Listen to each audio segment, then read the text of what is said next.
tout cela s'accompagne, je vous le disais, de gratification matérielle, qui consiste à acheter les Allemands, à les acheter par une politique sociale, une politique fiscale très bien pensée, et par un aménagement du travail industriel, du travail dans les services, qui essaie de penser le confort, la santé, l'ergonomie, l'esthétique, la décoration, les loisirs sur le lieu de travail ou en dehors du lieu de travail, par la distribution de places de théâtre, de cinéma, l'organisation d'excursions, la construction de paquebots de croisière, la construction de gigantesques stations balnéaires intégrées, 20 000 lits à Prora-Rügen par exemple, dans un immense hôtel dont la façade fait 6 000 mètres de long, 6 kilomètres. Donc une politique de loisirs, de gratification, pour faire que les Allemands, alors évidemment tout cela ça ne vaut pas pour les autres, hein, mais pour faire que les Allemands se sentent bien et aiment ce régime. Et ça marche. Ça marche.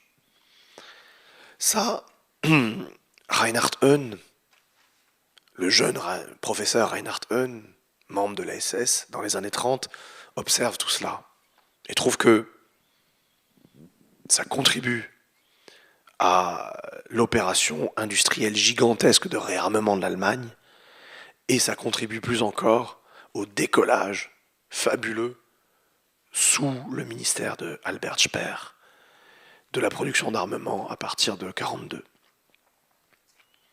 C'est en insistant sur la liberté du producteur, la liberté du travailleur, sur son autonomie, sur ses loisirs, sur sa dignité, que l'on fait travailler bien. Encore une fois, ça vaut pour les Allemands qui travaillent dans les usines, ça ne vaut pas pour les travailleurs étrangers importés de force. Ça ne vaut pas non plus, évidemment, et encore moins, pour la main-d'œuvre concentrationnaire. Reinhard Heune observe tout cela, et après-guerre, transpose ces idées-là, mais sans aucune rupture, sans aucune cassure. Les nazis ne parlaient que de liberté. De quoi parle-t-on après 1945 ? De liberté. Nous sommes le monde libre, par opposition à ceux d'en face, au monde de l'Est, au monde soviétique. Et dans un monde libre, on est libre comme électeur, comme citoyen, on a le choix dans la démocratie. On est libre comme consommateur. Vous avez le choix entre 42 marques de yaourt au supermarché, formidable. Et on est libre en tant que producteur. Ça, c'est important, en tant que travailleur.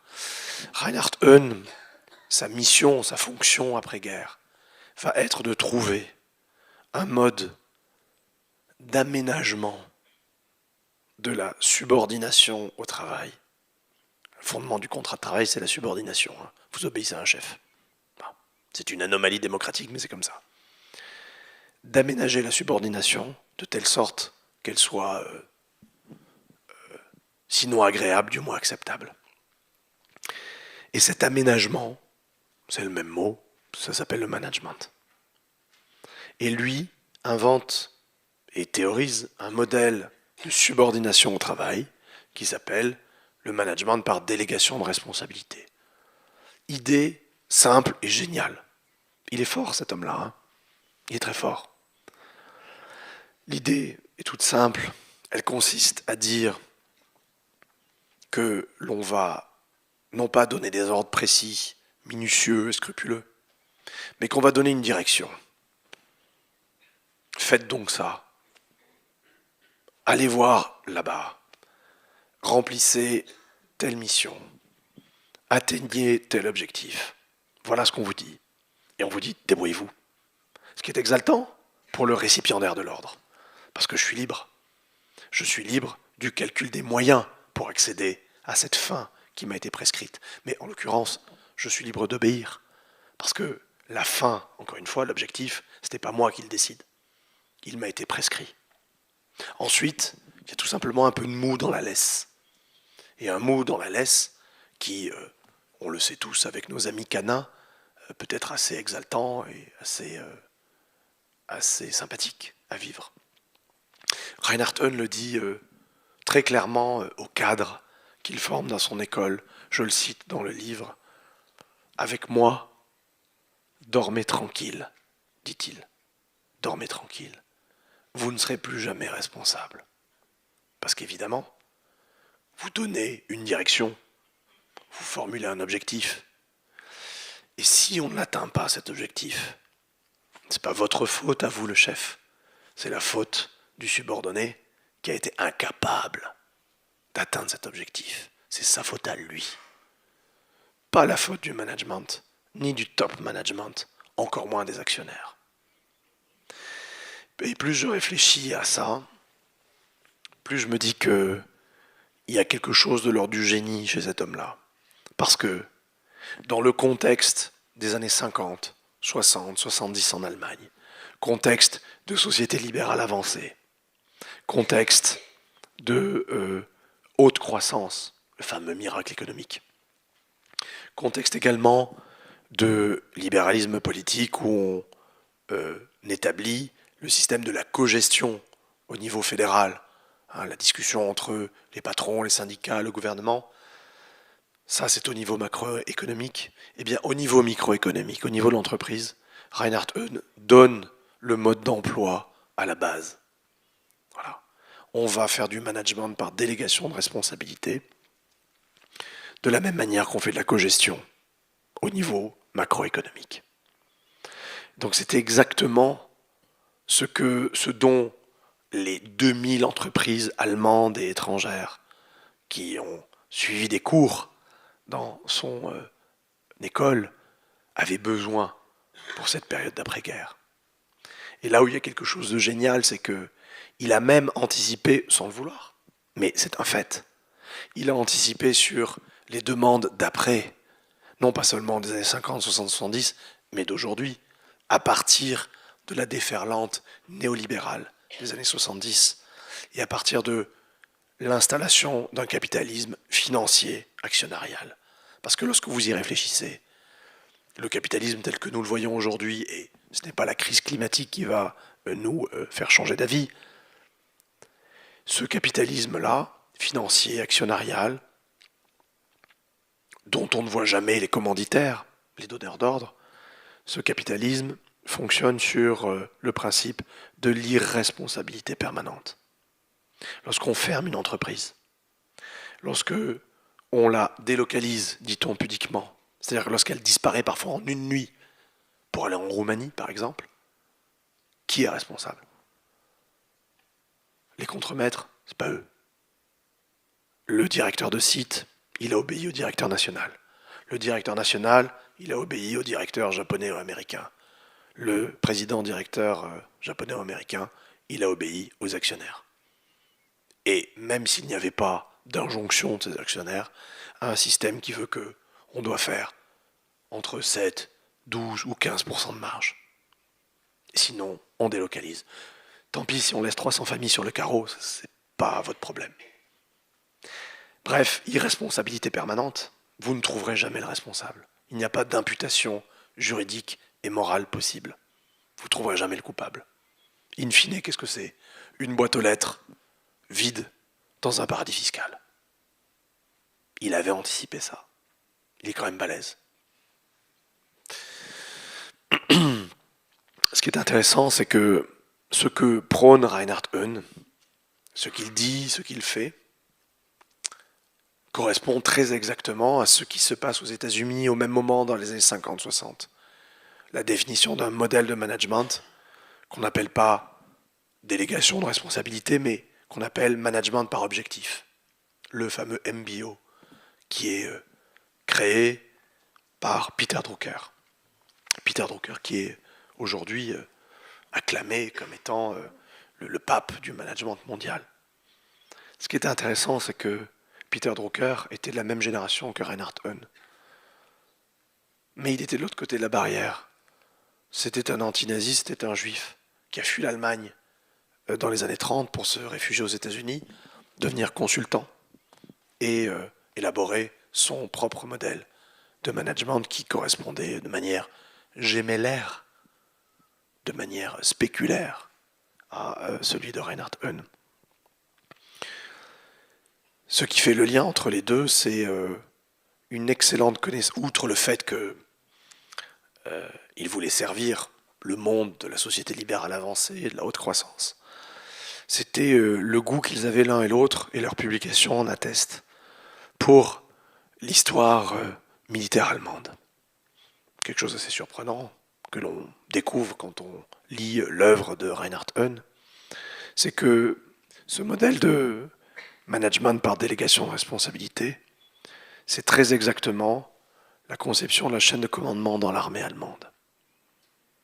L'armée allemande, comme toutes les armées, l'armée prussienne, comme toutes les armées modernes, au XVIIe, XVIIIe siècle, étaient des armées mathématisées, géométrisées, mécanisées, où les individus étaient transformés en automates, capables de rester l'arme au pied, sans bouger, sans osciller, pendant que la ligne adverse leur tirait dessus. Vous voyez le niveau d'obéissance et de mécanisation où il faut arriver.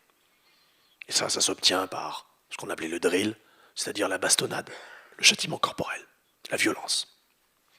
Sauf que ce modèle militaire, il est mis en échec entre 1792 et 1806 par les armées françaises et singulièrement par Napoléon Bonaparte. Les Prussiens sont balayés par les armées impériales, françaises, républicaines puis impériales. C'est un choc pour les Prussiens et le général von Scharnhorst, sur lequel Reinhard Heune a écrit un livre, pense un autre modèle de commandement. Plus du tout la mécanique brutale d'un ordre automatique où on transforme les gens en robots. Mais au contraire, faire comme les Français. Laisser un petit peu de marge. Laisser, je vous le disais, du mou dans la laisse.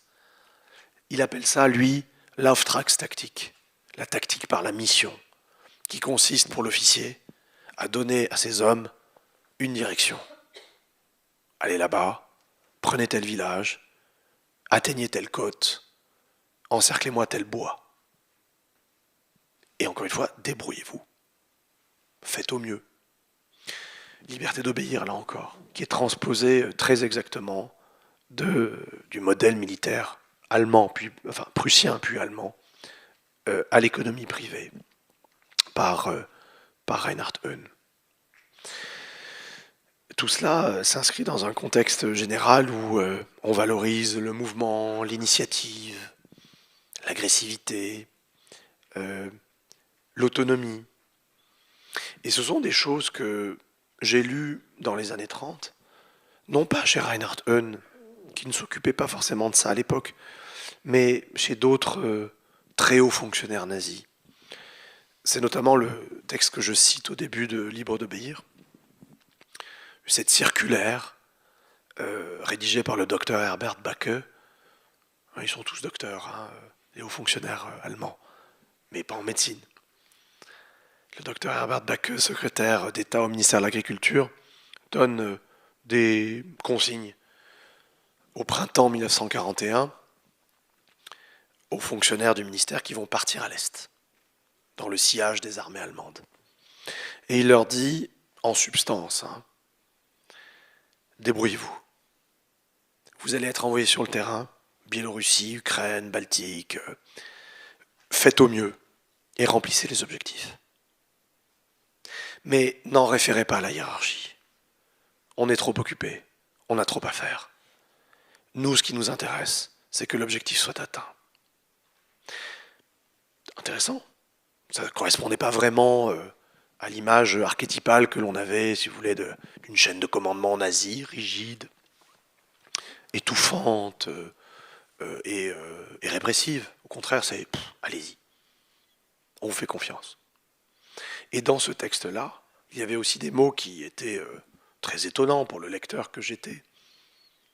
Soyez agile, développez de l'initiative, soyez performant, soyez autonome, soyez productif, etc., etc.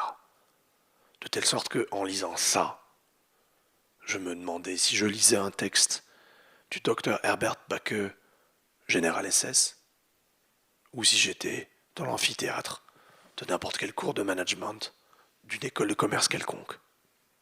C'était très surprenant. Encore une fois, parce qu'il y a porosité et parce qu'il y a une forme de communication entre le monde de ces gens-là, qui est structuré par des concepts qui sont encore les nôtres. Autonomie, initiative, agressivité, agilité, performance. C'est un mot très très important, ça, dans l'univers nazi. Il faut être performant. C'est un mot fondamental. Le mot allemand et nazi, c'est le mot leistungsfähig. Être capable de Leistung, de rendement, de rentabilité, de performance. Et si on est leistungsunfähig, si on est incapable de performance, alors là, dans ce cas-là, on est lebensunwert, indigne de vivre. La conception que les nazis ont de l'individu, même de l'individu de bonne race, le germain, c'est une conception utilitariste et objectifiante. Si vous n'êtes pas capable d'être rentable, vous n'avez aucun droit à la vie. Les nazis l'ont prouvé par leur politique de stérilisation de plus de 400 000 personnes en 12 ans et par leur politique d'assassinat de 200 000 Allemands qu'ils considéraient comme étant, je cite, un poids mort, du Lest, ein Ballast en allemand. On voit de manière assez étonnante et inquiétante, encore une fois, les porosités, les circulations qu'il existe entre eux et nous. Pas très étonnant parce qu'ils ne sont pas très distants de nous, au fond. Ils viennent du cœur de l'Europe, au cœur du XXe siècle. Et ils sont structurés par des logiques qui ne sont pas apparues dans les années 30 avec eux et qui n'ont pas disparu en 1945. Quand les nazis parlent de Menschenmaterial, de matériaux humains, nous parlons de ressources humaines, qui est aussi odieux comme terme. Un être humain, c'est pas une ressource. C'est pas du charbon, c'est pas du gravier. Quand ils insistent sur la performance, sur la productivité, ils montrent qu'ils participent d'un monde qui est le nôtre, qui est le monde du darwinisme social, où il y a ceux qui ont réussi et ceux qui ne sont rien. Je cite là un génie contemporain qui se trouve être le président de la République française. Ce monde du darwinisme social, qui est celui dont les nazis ont hérité, qu'ils ont illustré et incarné à la perfection, mais qui a survécu ensuite. Les nazis ont une conception minière de la ressource humaine et de l'environnement. Une conception extractiviste. Il faut puiser, puiser et puiser jusqu'à l'épuisement. Il faut extraire de la capacité de travail, du gain de productivité, de l'énergie vitale, de la production d'un individu. Il faut extraire des minerais, du bois, du pétrole, du gaz, du charbon, de l'environnement. Certains, assez peu portés sur l'écologie, ont voulu faire passer les nazis pour des précurseurs de l'écologie politique.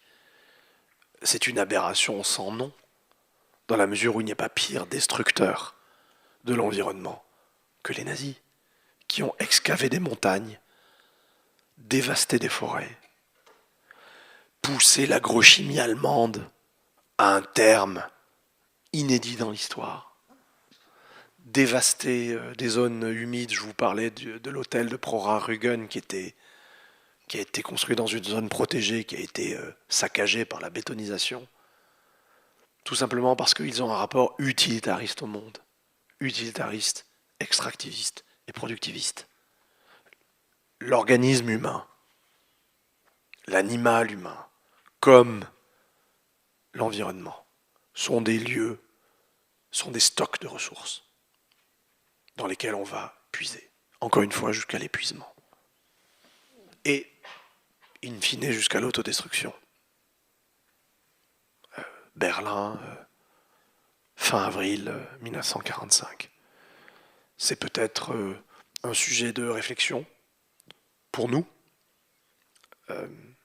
qui, vous le voyez, va au-delà des pages sépia ou jaunis des livres d'histoire, puisque leur histoire, c'est la nôtre. Je vous remercie de votre attention.